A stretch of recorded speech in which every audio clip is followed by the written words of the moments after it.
नमस्कार। मैं महबूब आलम, प्रवक्ता, बीएड पाठ्यक्रम राम गुलाम राय शिक्षण प्रशिक्षण महाविद्यालय गोरखपुर। आप सबका राम गुलाम राय यूट्यूब चैनल पे स्वागत है।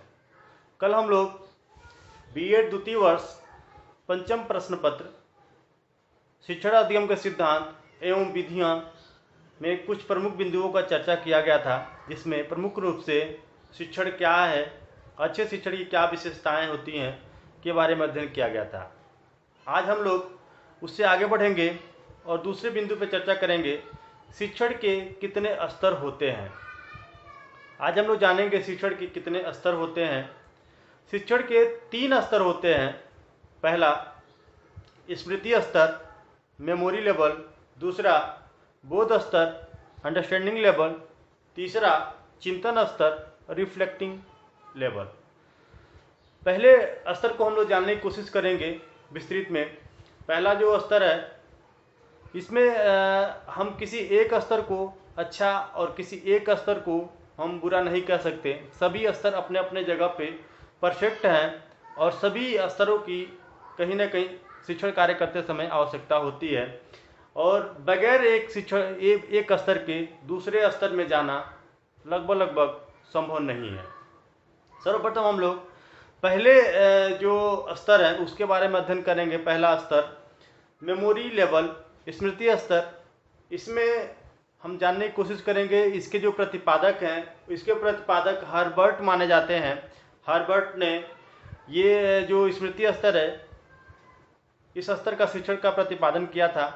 इस स्तर में जो भी सूचनाएं होती हैं वो छात्र कहीं ना कहीं रट कर और कहीं ना कहीं उसे बार बार दोहरा कर याद करने की कोशिश करता है। इस स्तर के शिक्षण में जो शिक्षक होता है वो सूचनाओं का केंद्र बिंदु होता है। एक शिक्षक छात्र के लिए सभी प्रकार की सूचनाओं को एकत्रित करता है और छात्र के समझ प्रस्तुत करने की कोशिश करता है, जिसे छात्र अपने कहीं ना कहीं जो छात्र होता है वो उसे उसी रूप में ग्रहण करने की कोशिश करता है जिस रूप में शिक्षक द्वारा प्रस्तुत किया जाता है।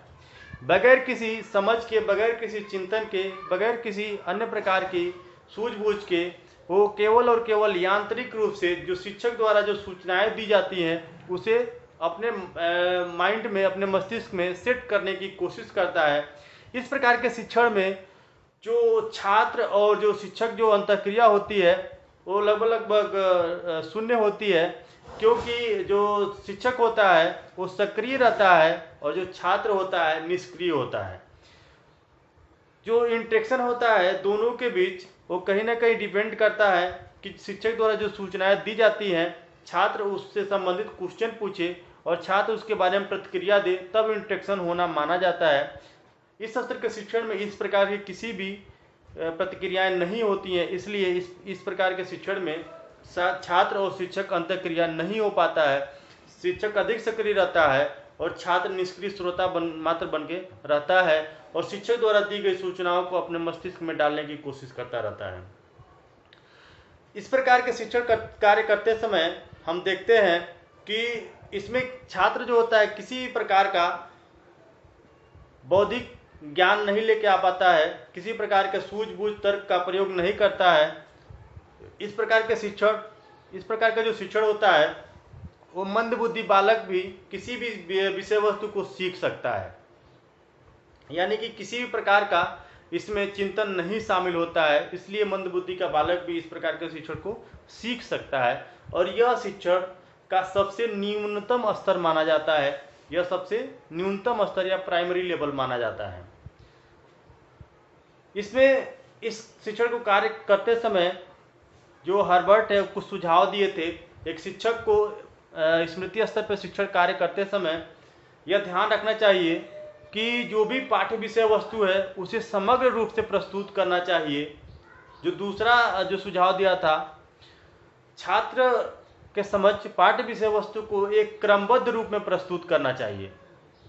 जो तीसरा सुझाव दिया था, छात्र को समय समय पर पृष्ठपोषण देते रहना चाहिए। जो चौथा सुझाव दिया था, पाठ्य विषय वस्तु को प्रस्तुत करते समय सरल से सरल भाषा में सरल से सरल शब्दों का प्रयोग करते रहना चाहिए, क्योंकि ये जो स्तर है ये सबसे प्राइमरी स्तर है।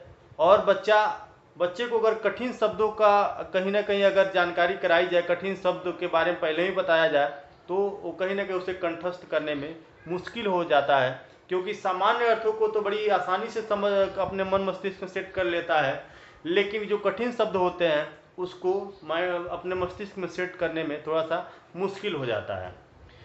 इस प्रकार के जो शिक्षण होते हैं वो कहाँ कहाँ प्रयोग में आते हैं उसके बारे में जान लेते हैं। ये इस प्रकार का जो शिक्षण होता है, स्मृति स्तर का शिक्षण जो होता है, व्याकरण का जो ज्ञान होता है वो स्मृति स्तर के जो शिक्षण होता है उसी के माध्यम से होता है। जो हम गिनती पहाड़ा सीखते हैं उसमें उसका जो शिक्षण होता है वो भी कहीं ना कहीं स्मृति स्तर का होता है। उसमें बहुत ज़्यादा सोचने समझने और चिंतन और तर्क करने की आवश्यकता नहीं होती है। अगला जो इतिहास का जो ज्ञान होता है और अन्य जो सामाजिक विषय हैं उसके जो ज्ञान में बहुत ज़्यादा चिंतन का आवश्यकता नहीं होती है। सामान्य रूप से हम देखते हैं कि इसमें स्मृति स्तर की शिक्षण समाहित होता है। जो दूसरा है बोध स्तर का शिक्षण, अंडरस्टैंडिंग लेवल का जो शिक्षण होता है, इसके जो प्रतिपादक हैं मोरिस एल विग हैं। मोरिस एल विग इसके प्रतिपादक माने जाते हैं। ये थोड़ा सा और ऊपर है, यानी कि स्मृति स्तर पे जो बच्चा अपने मन मस्तिष्क में ज्ञान को बैठाया है उसको अपने शब्दों में बताने का प्रयास करने लगता है। यानी कि जो कुछ भी पहले स्तर पे जो सीखा है, ज्ञानात्मक स्तर पे सीखा है, तो उसको बोधात्मक स्तर पे, बोध स्तर पे वो बताने की कोशिश करने लगता है। इस प्रकार के स्तर में शिक्षक और जो छात्र का जो इंटरेक्शन होता है, अंतःक्रिया होती है, वो कहीं ना कहीं मजबूत होती है, क्योंकि शिक्षक द्वारा प्रश्न पूछे जाते हैं और जो छात्र होता है उसका प्रति उत्तर देने की कोशिश करता है। यानी कि इसमें छात्र के समझ कुछ न कुछ समझ विकसित हो जाती है और उसी समझ के आधार पे छात्र द्वारा शिक्षक को प्रतिक्रिया देने की कोशिश करता है। इस प्रकार के शिक्षण के लिए मोरिस एल विग ने कुछ सुझाव दिया था। शिक्षण कार्य करते समय छात्र को प्रभावशाली ढंग से समझाया जाए, और दूसरा जो शिक्षण का जो आकांक्षा, जो छात्र का जो आकांक्षा स्तर है उसे ऊंचा रखा जाए और छात्र को हमेशा बीच बीच में मोटिवेट करते रहना चाहिए। तीसरा जो स्तर है रिफ्लेक्टिंग लेवल या चिंतन स्तर का जो शिक्षण है, ये सबसे हायर लेवल का शिक्षण माना जाता है। इसके जो प्रतिपादक हैं वो हंट माने जाते हैं। इसके प्रतिपादक हंट हैं। ये जो शिक्षण है इसमें चिंतन समाहित होता है। मानव एक चिंतनशील प्राणी है और चिंतन उसका महत्वपूर्ण पद है। एक शिक्षक छात्र में, चिंतन स्तर के शिक्षण में एक शिक्षक अपने छात्र में चिंतन शक्ति, तर्क शक्ति और समस्या समाधान की क्षमता तथा कल्पना शक्ति का विकास करना चाहता है, जिससे वो छात्र भविष्य में आने वाली अपनी समस्याओं का समाधान कर सके। इस प्रकार के शिक्षण में जो शिक्षक होता है छात्र के समक्ष संबंधित ज्वलंत मुद्दाओं को उठाता है, जिसमें जो छात्र होता है वो उसे अपने विवेक से सोचने की कोशिश करता है, समझने की कोशिश करता है और तर्क करने की कोशिश करता है, और जिससे उसमें कल्पना शक्ति का विकास होता है और ज़्यादा वो सीखता चला जाता है। इस प्रकार के शिक्षण में जो छात्र और जो शिक्षक का जो इंटरेक्शन होता है वो बहुत मजबूत होता है। छात्र और शिक्षक के बीच एक अंतःक्रिया होती है। छात्र जो होता है अपने स्वविवेक से, अपने बौद्धिक ज्ञान से बहुत कुछ सीखता है और आलोचनात्मक ढंग से कहीं ना कहीं सीखने की कोशिश करने लगता है। यह चिंतन का हायर लेवल माना जाता है, यह शिक्षण का हायर लेवल माना जाता है। इसी क्रम में जो दूसरा पद आता है, शासन सत्ता के आधार पर शिक्षण के कितने रूप हैं, इसके बारे में हम लोग अध्ययन करेंगे। शासन सत्ता के आधार पर शिक्षण के 3 रूप हैं।